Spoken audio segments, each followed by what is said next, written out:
You can tell yourself the effort part is the good part. I know it's painful. I know this doesn't feel good, but I'm focused on this. I'm going to start to access the reward. When we focus only on the trophy, only on the grade, only on the win, you undermine that entire process. The ability to access this pleasure from effort is without question the most powerful aspect of dopamine. And the beautiful thing is it's accessible to all of us. Hard work is hard.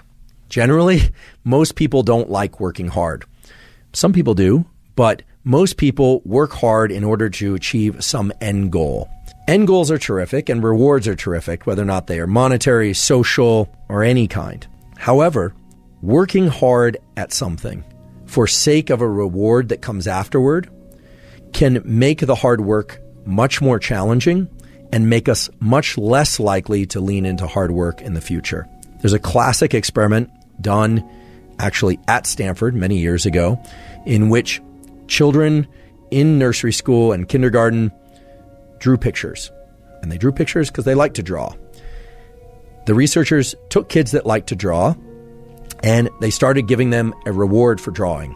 The reward generally was a gold star or something that a young child would find rewarding.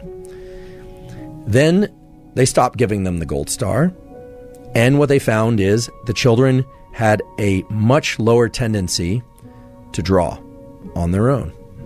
No reward. Now, remember, this was an activity that prior to receiving a reward, the children intrinsically enjoyed and selected to do.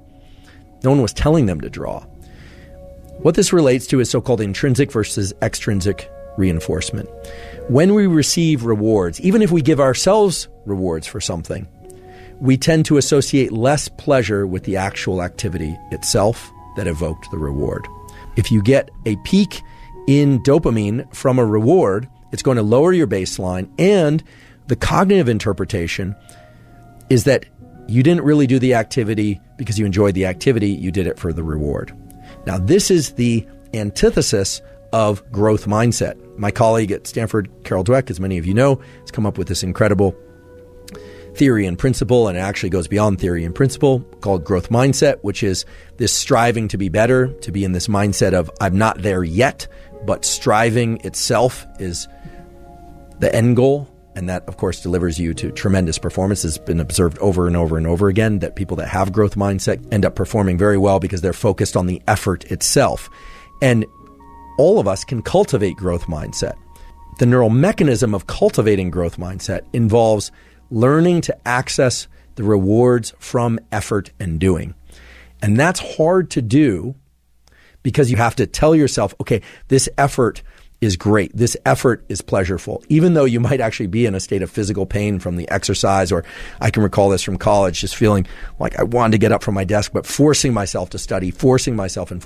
What you find over time is that you can evoke dopamine release from the friction and the challenge that you happen to be in. You completely eliminate the ability to generate those circuits and the rewarding process of being able to reward friction while in effort if you are focused only on the goal that comes at the end. So if you say, oh, I'm going to do this very hard thing and I'm going to push for that end goal that comes later, not only do you enjoy the process of what you're doing less, you actually make it more painful while you're engaging in it.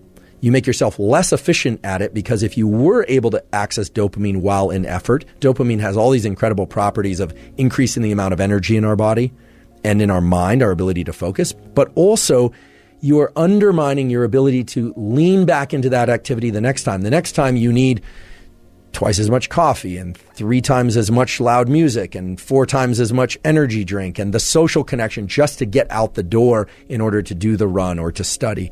So what's more beneficial is to attach the feeling of friction and effort to an internally generated reward system. You're not just pursuing the things that are innately pleasurable. So you can tell yourself the effort part is the good part.